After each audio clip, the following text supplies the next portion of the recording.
Good morning Year 4, this is your literacy work for today. If you can begin by logging into spag.com please and completing the test on direct speech. If you need any help at all, if you comment on some of your work in your portfolio, then your teacher will be able to respond to you through there and help you. So pause the video here and complete spag.com please. To go through a couple of the mistakes from last week's spag.com, quite a few children got question 4 wrong. So it asks you to tick 2 boxes that complete the sentence below, and you must make sure that you tick 2 boxes, not 1, not 3. You've got to read the instructions carefully. So here are the correct answers. Tariq went into the crowded cinema to find Alfie. Tariq has gone into the crowded cinema to find Alfie. Now if I read the other 2 to you now, you'll realise that they don't sound quite right. Tariq has went into the crowded cinema to find Alfie. Tariq gone into the crowded cinema to find Alfie. So you should be able to spot the errors in that question. Another one that quite a few children got wrong is question 10. Again, it's 2 boxes. If you listen to the correct answers, Mona chose Tina to sit next to her. Mona has chosen Tina to sit next to her. If I read it with the incorrect answers, it should sound a little bit different. Mona has chose Tina to sit next to her. Mona chosen Tina to sit next to her. So you can hear that the tense just isn't quite right there. Today for our literacy task we're going to start writing a biography. On Thursday last week you collected information about either a family member or a famous person. Today you're going to use this information to create the opening paragraph of a biography. So I would like you to have a think about, what is a biography? What information does it include? What are the features of a biography? Pause the video and have a little think about that. Maybe write some notes to help you remember, because this will help you later on. Let's remind ourselves about the features of a biography. A biography is written in 3rd person. It doesn't include the word I. It's got words like he, she or they, so you're referring to somebody else. It's in chronological order. It's got to be in the time order that the events happened. So you normally start with when they were born, early life, school, growing up, adult life. So it's got to be in time order. They are written in past tense. It's about what's already happened. You often include subheadings to give a clear layout to your text. Examples of subheadings could be early life, childhood, education, growing up. There's lots and lots of different options for subheadings.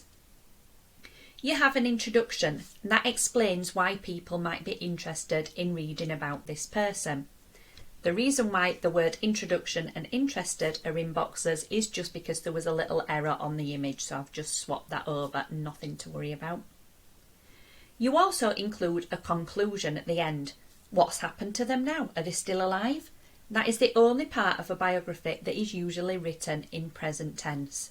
So a biography is giving information about another person in chronological order. The subheading we're going to use today is early life and childhood. So thinking about the person that you got information for on Thursday, where were they born? Where did they live? Who was in their family? Which school did they go to? Lots and lots of information about their early life and their childhood, and just pick out the main events. So if you need to pause here and get some more notes from last Thursday, then please do. Here are a few examples of paragraphs from a biography. Mahatma Gandhi. Mohandas was born in Porbandar, India on October 2nd, 1869. He came from an upper-class family and his father was a leader in the local community. As was tradition where he grew up, Mohandas's parents arranged a marriage for him at the age of 13. Both the arranged marriage and the young age may seem strange to some of us, but it was the normal way of doing things where he grew up. Mohandas's parents wanted him to become a barrister, which is a type of lawyer. As a result, when he was 19 years old, Mohandas travelled to England where he studied law at the University College London. Another example here, Queen Elizabeth II.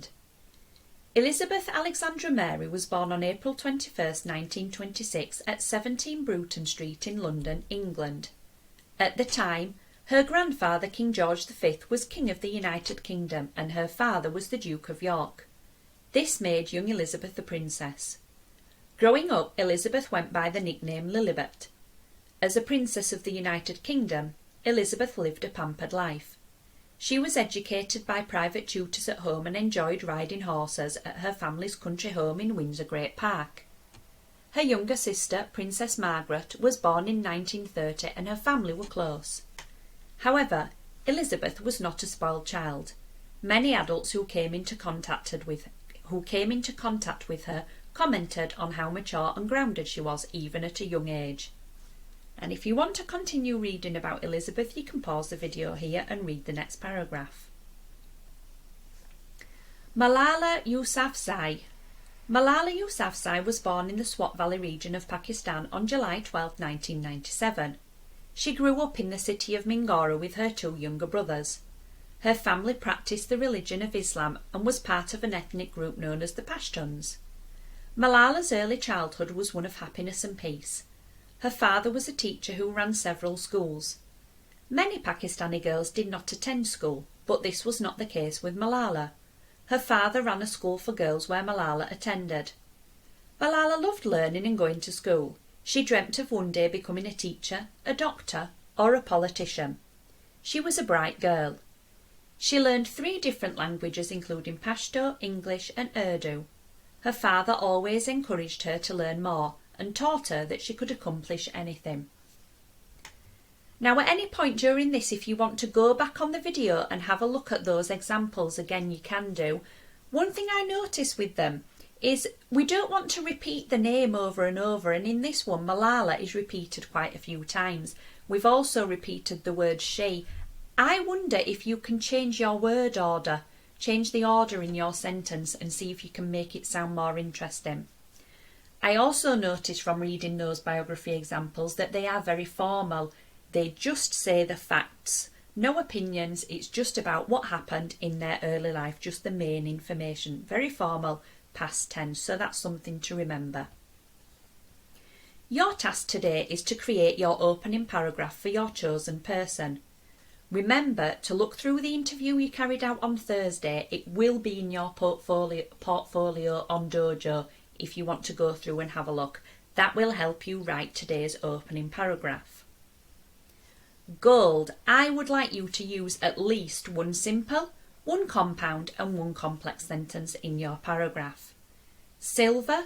Your paragraph must contain at least one compound sentence.